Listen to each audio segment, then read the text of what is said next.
We're going to do this video just sort of off the cuff. There's always editing and putting little text down here, so in case I forget something.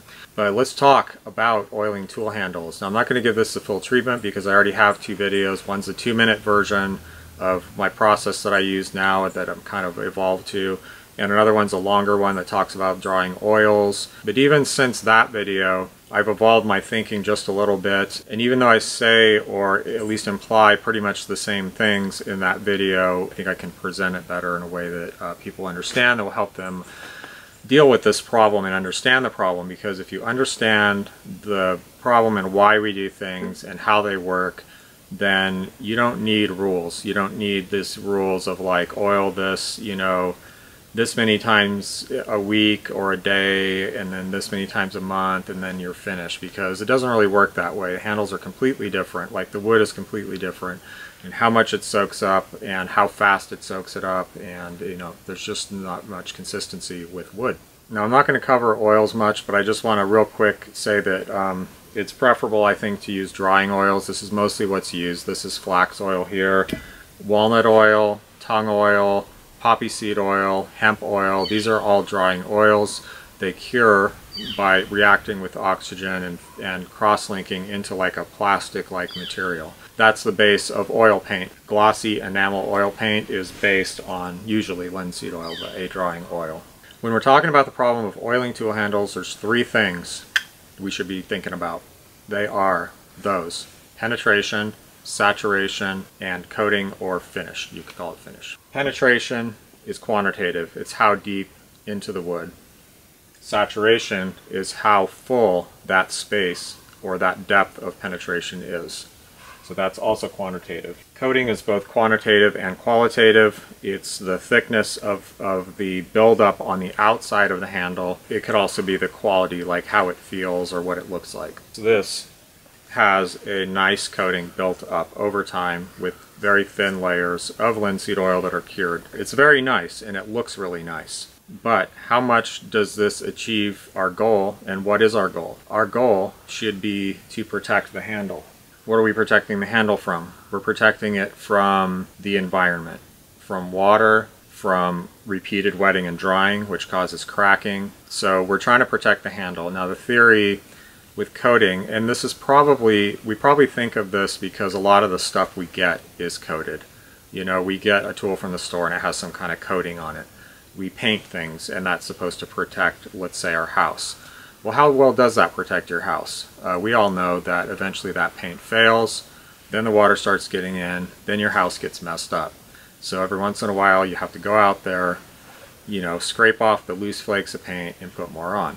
On a handle, that stuff will wear off. You can see like a tool handle that was painted with oil paint, which is exactly the same thing as this, except that it has pigments in it.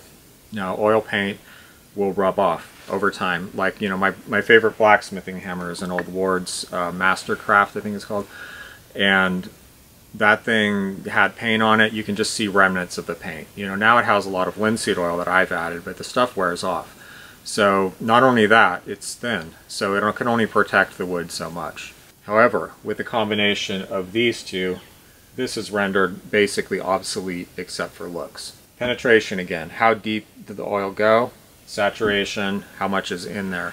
Think of this. If I take this handle, which is well saturated but barely coated, and I penetrate it 1/4 of an inch, which it very well may be, and most of that 1/4 inch at least is fully saturated. Now, saturated as a term, it means full, but we use it as a quantitative measure. I mean, it's commonly used that way, and for good reason, because it's hard to describe what you mean without saying that. So now I have 1/4 inch of wood, let's say 1/8 of that is fully saturated with oil. You're sealing the actual wood fibers. You're taking up the space that water would normally take up with a material that is not only repellent, but if you use a drying oil, eventually cures. It takes a while that deep, you know, because it has to get slowly get oxygen in there. It cures into almost like a plastic substance. For instance, this handle is a little more carving knife handle, and I saturated this really well, and it almost doesn't feel like wood anymore. If I put water on this, it's just going to sit there in a bead. I could probably come back in the morning and that bead of water will still be there. So with that, you basically make this fairly obsolete and unimportant. Now if you want your tool to be shiny and look nice, there's no problem that I see. I mean, I've done it a lot. In fact, I've used to be more fixated on coating and finish, and I've become less and less so. Still, like if I have an oily rag after I'm working with linseed oil, I'll go around and wipe my tools with it. And a lot of those tools aren't well saturated, but they have you know, a coating already. And that's actually a little bit hard to get through to get really, really thorough saturation. So over time, I've just evolved more and more towards these. When I pick up a well-penetrated, well-saturated axe handle, it just feels entirely different, and the need for a coating just seems completely irrelevant. I've left my axe outside in the weather overnight, and you know, I come out in the morning and it's been raining and there's just droplets standing on the handle because it can't go anywhere. It can't get in there. It's completely sealed up. They're very nice to handle and work with, and they don't absorb any moisture. But a guy with 80 plus years of experience with an axe, and I'm not talking about casual experience, I'm talking about like professional experience, told me that he prefers the handle to be completely saturated and that it should be really smooth, and when your hands get slippery and are calloused and they get slippery from sweat, the handle should just slide super easily through your hands. So take that for what it is, a recommendation from someone with a lot of experience. And my experience so far has been all good using those type of handles. I just love them. The wood looks different, it feels different, and I feel like I have a certain amount of security that I wouldn't have otherwise.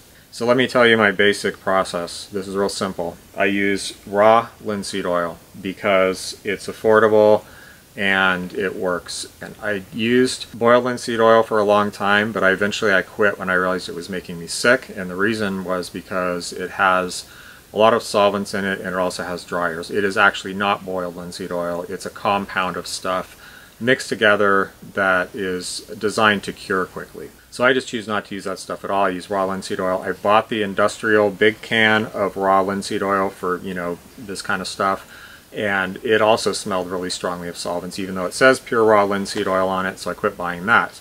What I do, I got this at the local, what we call the used food store, which is just like a food outlet, and I wouldn't eat this stuff. I wouldn't eat it anyway, personally, because it's something it's more suited to making paint with than eating.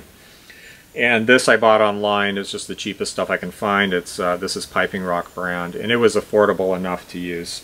You will use a lot of oil if you do this, though. The other reason I don't like to use boiled linseed oil is because it cures much faster. It's going to dry quicker and allow less penetration, basically. At least that's my theory. So the raw oil takes longer to cure. You have time to get it soaked in deeper and more of it, and I think that's good. My basic process is incredibly simple. Get the finishes off of it, get it tuned down close to where you want it at least. You can still scrape it and tune it more later because you're going to get a lot of penetration and saturation, but if you're going to end up taking off, you know, a 1/16 inch of wood all around, you probably should do that before you start oiling. Raw linseed oil, coat it until it doesn't take up any more oil, and call it a day. It's like the wood is its own finish or something. It's hard to explain what it's like to look at that and handle it. After that point, if you want to, you can build up thin layers. Just wipe on a thin layer, let it cure, and then do it again. Yes, you can do that with raw linseed oil. It definitely works. It just takes longer to cure. So that's where I've evolved to at this point. One more note. The same guy with 80 plus years of experience says that he penetrates his handles completely, all the way to the core, using 50% turpentine and linseed oil. Not only that, but when he's not working, like if he has an off season for you know, a couple months or something, he keeps the handle soaking in that solution for that time. His claim is that makes the wood stronger. That totally makes sense.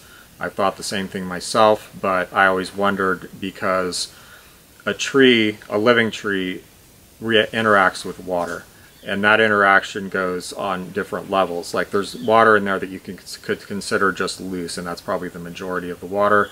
If you cut the tree, it leaves easily. It literally might drain out the pores, And then there's water that's more interacting with the cells, or it's part of, say, a cell structure or some other substance in the tree.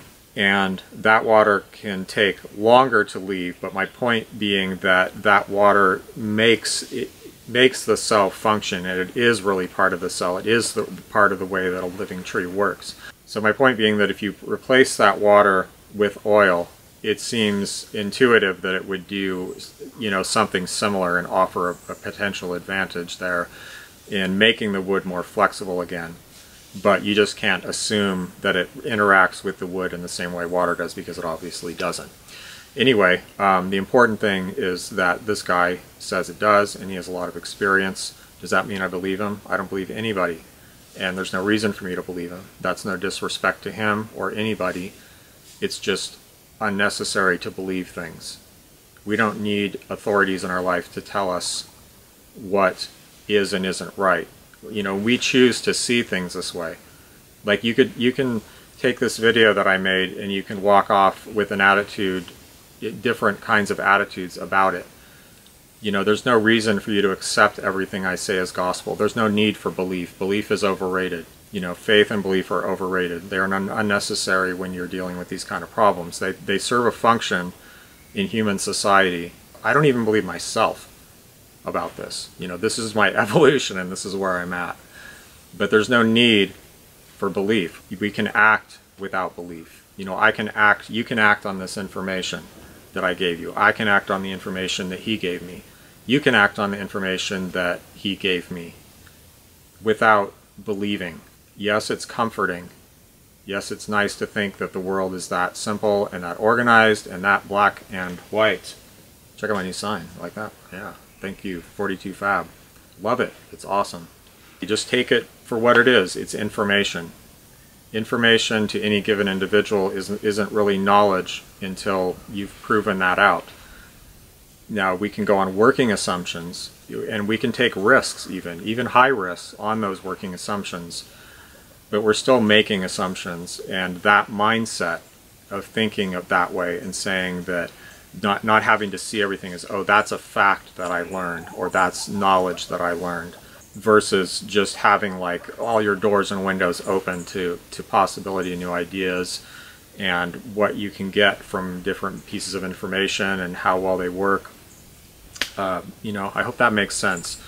Honestly, I find it difficult to explain that concept to modern people because we're so fixated on authority and this kind of hero thing where we want to believe that there's people that have the answers for us and that life is that simple, and now we know this and we can go out and we can like argue with people about it. I get people all the time arguing with me in the comments about something that they obviously know very little about because they picked up some information which they've decided to believe as fact, and they just don't know what they're talking about. So what if you watched a National Geographic program? I don't care. Just a little tirade there on that, but I think that you will really find this useful. I feel like this is kind of like the matrix in which we should be thinking about oiling tool handles. And the only other thing is the use of drying oils. So, thank you very much for watching, and good luck with that.